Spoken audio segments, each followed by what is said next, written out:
My name is Dr. Anthony Levatino. I'm a practicing obstetrician-gynecologist, and I've performed over 1,200 abortions. Today I'm going to describe a second trimester surgical abortion called dilatation and evacuation, or D&E.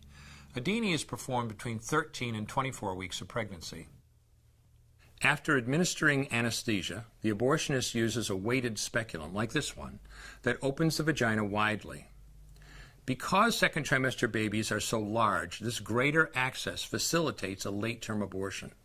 Late-term abortion requires that the cervix be prepared 24 to 48 hours in advance with laminaria.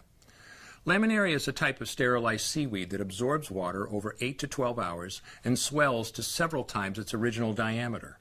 Once removed, metal dilators can be used to further open the cervix as needed. Once the cervix has been stretched open, the suction tube is placed inside. A baby at 20 weeks gestation is as big as the length of my hand, from head to rump, not counting the legs. The suction machine is turned on, and pale yellow amniotic fluid surrounding the baby is suctioned out through the catheters. With babies this big, they don't fit through catheters this size. The baby's bones and skull are too strong to be torn apart by suction alone. This is a SOFR clamp.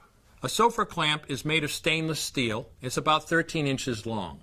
The business end is about 2.5 inches long and 1/2 inch wide, and there are rows of sharp teeth. This is a grasping instrument. When it gets a hold of something, it does not let go. The abortionist uses this clamp to grasp an arm or leg.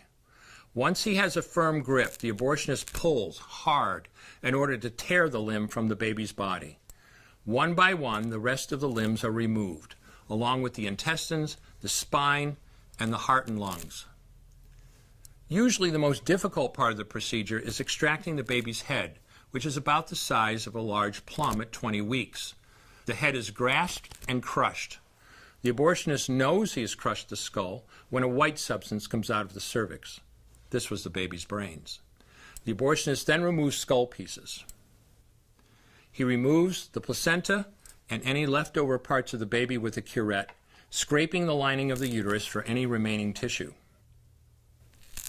The abortionist then collects the baby parts and reassembles them to make sure that there are 2 arms, 2 legs, and all the pieces. Once all the parts have been accounted for, the abortion is complete. For the woman, this procedure carries a significant risk of major complications, including perforation or laceration of the uterus or cervix, with possible damage to the bowel, bladder, and other maternal organs. Infection and hemorrhage can also occur, which can even lead to death.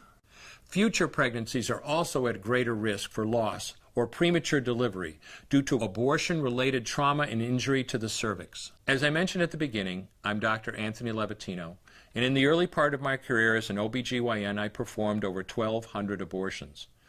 One day, after completing one of those abortions, I looked at the remains of a preborn child whose life I had ended, and all I could see was someone's son or daughter. I came to realize that killing a baby at any stage of pregnancy for any reason is wrong. I want you to know today, no matter where you're at or what you've done, you can change. Make a decision today to protect the preborn. Thank you for your time.